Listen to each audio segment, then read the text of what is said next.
Hello everyone, welcome you all to Believers as Academy, and in this today's topic of the day discussion we will be discussing about earthquakes.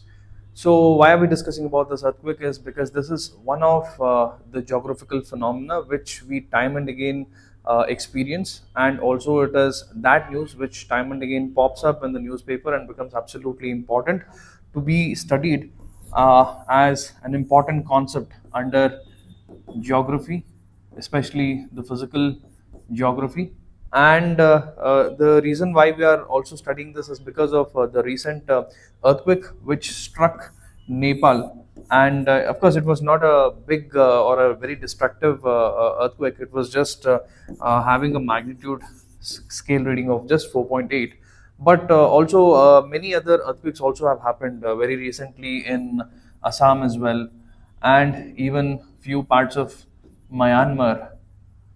So at least once in every month, we can see that there is earthquake happening in and around India.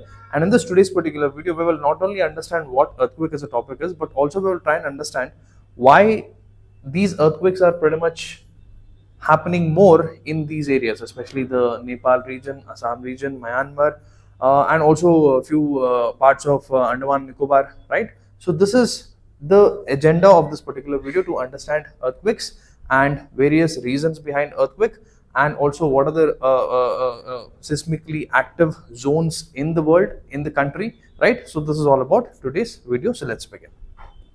So as we discussed, we are discussing this because of very small minor earthquake which happened in Nepal. Of course, we cannot categorize this as minor, because if the destruction in terms of how it has affected the livelihood or how it has caused danger or damage to the people, we cannot just simply say that it is a minor. But in terms of the magnitude as recorded by the Richter scale, in terms of the energy that is released, it is a 4.9 magnitude, with the energy scale of anything less than 5 is generally considered not so destructive in nature. And what is the main reason? Because Nepal lies in one of the most seismically active zones, or the most active tectonic zones in the country. So even before that, let's simply understand what is an earthquake. So earthquake, if you just think, it is the sudden vibration of the earth for various reasons, and the reasons could be because of the tectonic causes, or the movements of all those tectonic plates within the earth's surface, which moves and which collides. So we have various plates. We have the continental crust, we have the oceanic crust, right? So these are all various continental plate, or let's say the tectonic plates, which is moving on a very thin layer called as asthenosphere. And when they collide, they create a certain energy, they release certain energy which causes earthquakes. So these are your tectonic earthquakes. Then we have another important cause. In fact, these are the different types of, it's not types of earthquakes, but I can classify that as different causes of earthquakes. So first and major cause is the tectonic collision, or let's say the reaction between, or let's say the interaction between two plates, or the tectonic plates. Second is the volcanic causes. So even the volcanic, or let's say the magma which erupts from a volcano, even that also releases some energy, and that is also one of the reason for the earthquakes. And then we have collapse earthquakes, especially considering those earthquakes which happens under certain mines and even certain caves, because if you see, this is the surface, and any mining, or let's say a cave, a tunnel has been dug inside the earth's surface, and let's say a sudden jerk in this land which collapses down, which obviously creates a fault, and this also releases energy, and this is also one of the reason of the earthquakes. And last reason is the human induced one, also we call them anthropogenic causes. So basically this can happen due to various reasons: explosives, nuclear reactions, and let's say even reservoir fillings. So all these are your human induced ways as to how earthquakes can be formed or enabled. However, the tectonic causes are the most prominent causes of the earthquakes around the world. So that is also one important takeaway you have to keep in mind in this particular slide. Moving forward, What is the earthquake? As we discussed, it is the sudden movement of the Earth's crust. And if we have to categorize the earthquake, so if this is the earth, like if we have to simply put a representation, because earthquake has a few more important terminologies to keep in mind. So considering that this is the surface of the earth and the point where, and this is the crust, or let's say this is beneath the earth's surface and this is the surface. So the point where the energy releases, the point where the earthquake starts, so this point is called as the focus, or also called as hypocenter. And the area exactly above the focus on the surface area is called as the epicenter. Okay, so these are the two important technical terminologies you have to keep in mind, especially studying earthquakes. So first one is the hypocenter or the focus. So basically they're the point inside the earth where the earthquake originates. Second is the epicenter. It is the point on the earth's surface which is exactly above the focus. Then we have the seismic waves. So the energy that is released from this particular point of focus, the energy that it is released in the form of waves, we call them seismic waves, right? So it is produced during an earthquake that travel in all directions. Of course, we will study what are the different types of waves. There are body waves, there are surface waves, right? We will study it in the next slide. However, another important terminology to study or to keep in mind is fault. So basically, it is a fracture or a zone of weakness in the Earth's crust where movement occurs. So this is all some important terminologies you have to keep in mind, especially when you study or when you have to talk about earthquakes. Now moving forward, what are the different types of earthquakes, or let's say the different types of seismic waves, because we studied about or we just read about what seismic waves are. So now there are different types of seismic waves. So one is the body waves, another one is the surface waves. So body waves, there are two categories. One is the primary waves, which is also called as the P waves, and then the secondary waves, which is also called as the secondary waves. So there are a few important things with respect to these two waves. So that is what is sufficient for the UPSC purpose. One is the important feature of the P waves is that it is fastest, it is compressionable, and this is the most important point. It moves through solids, liquids, and also gases. So P waves are that kind of waves, seismic waves, which can travel in all three mediums, that is your solid, liquid, and gases. And then we have the S waves, which is also called as the secondary waves, which moves pretty slower as compared to the P waves, and they can only travel through solids. So in fact, if you have studied the interior of earth, or let's say in order to understand the interior of earth, as in what lies inside the earth's interior, like let's say we have the core, we have the mantle, and then we have the crust, and all the interior composition of the earth, as in what contains, or let's say what are the materials that are within the core, or what kind of a material is mantle, is it a solid or is it a liquid based, right? Even the core, we have outer core which is liquid, and then we have the inner core which is solid. So how did we get to know all of this? So in fact, if you have to study the body waves, or the P waves or the S waves, are the important two waves which helped geographers study the interior of the earth as well. So that is also one of the important thing. Of course, we can make a dedicated video separately to explain all that, so let's not go there. So it is better to understand that P waves and S waves are also used in understanding the interior of the earth as well. Then the second broad heading or broad category under the types of seismic waves after your body waves are the secondary waves.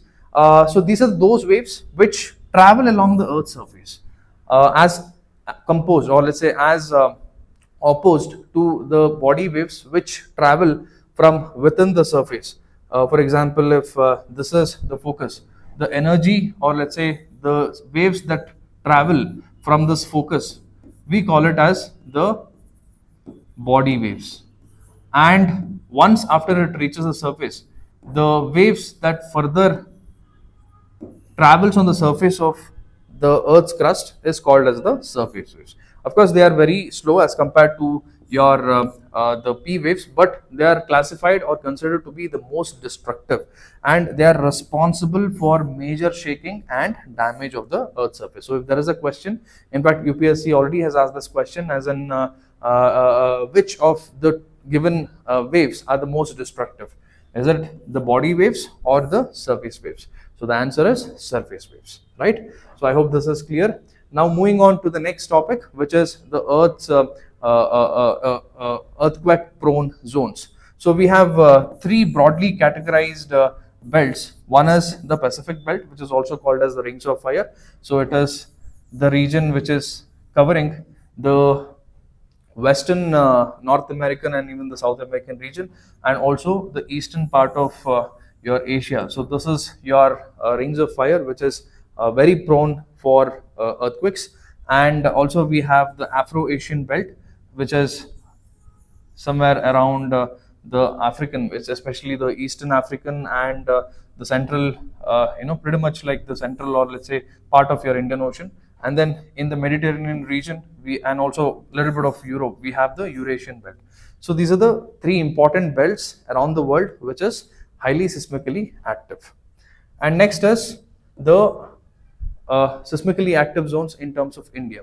So if we have to see the seismically active zones in India, we can see that there are different classifications, different categories. So depending on how severe the earthquake can come, or earthquake can occur, the entire area or the entire land is divided into five different zones: zone 2, zone 3, zone 4, zone 5, and zone 6. So essentially what it means is that zone 2, 3 basically are very mild prone areas, like the seismic activity is not that intense.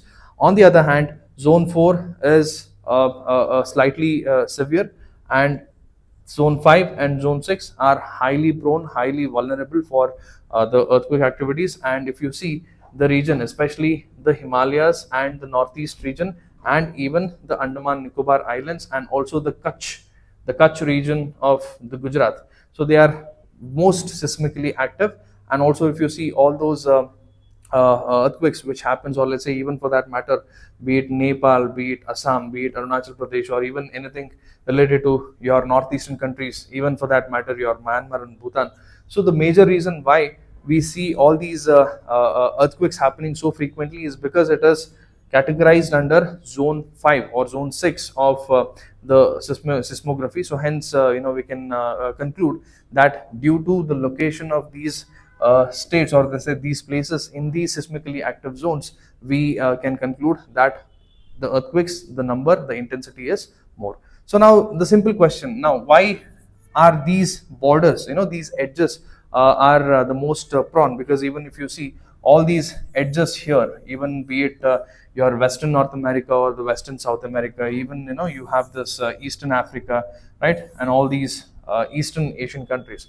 Because we have studied, when studying the different causes of earthquakes, we have studied that one of the primary reasons of earthquake is due to the movement of the tectonic plates. And if we see that we have the Hindu plate here, the Indian plate, which collides with the Eurasian plate. So we have the Indian plate. So this is the Indian plate, which is continuously moving upwards ever since the Pangaea got divided, right? And it got divided into two different mainlands, your Gondwana land and Laurasia. And ever since that drifting happened based on the continental drift theory, it is confirmed that Himalayas are still growing. There, it means that the Indian plate is still merging, or let's say colliding with the Eurasian plate. So we have the Eurasian plate here. So because of the collision of these two plates, we can see that the energy is released constantly.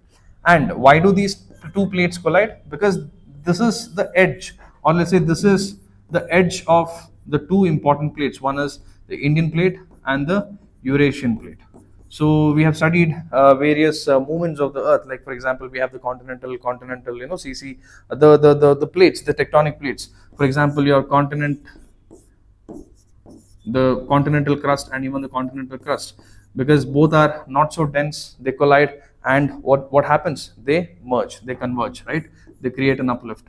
And now let's say a continental crust is coming in contact with the ocean crust, which is even more denser. So the ocean crust tends to sink, right? And a fault is also created. Even volcanic eruptions are also one of the major reasons, because of the collision between the continental crust and the ocean crust. So let's not get into those aspects here. Just simply understand that the major earthquake prone zones are mostly in the adjoining areas of any two major plates. That's all, simple. Okay, so I think we've pretty much discussed everything about the earthquake, the causes, the different types of and the causes of the earthquakes, and all the primary reasons as to why few areas like Nepal, Assam are frequently seeing the earthquakes, right? So even before we end the video, let's try and solve one prelims question. Consider the following statements regarding earthquakes. P waves can travel through both solid and liquid layers of the earth. Second statement, the point within the earth where the earthquake originates is called the epicenter. The outer core of the earth is in liquid form, as proved by the disappearance of the S waves. Use the comment section, leave your answers below. And that is all for this particular video. I hope you have liked the video. Signing off, this is Madan Gopal. Have a beautiful day.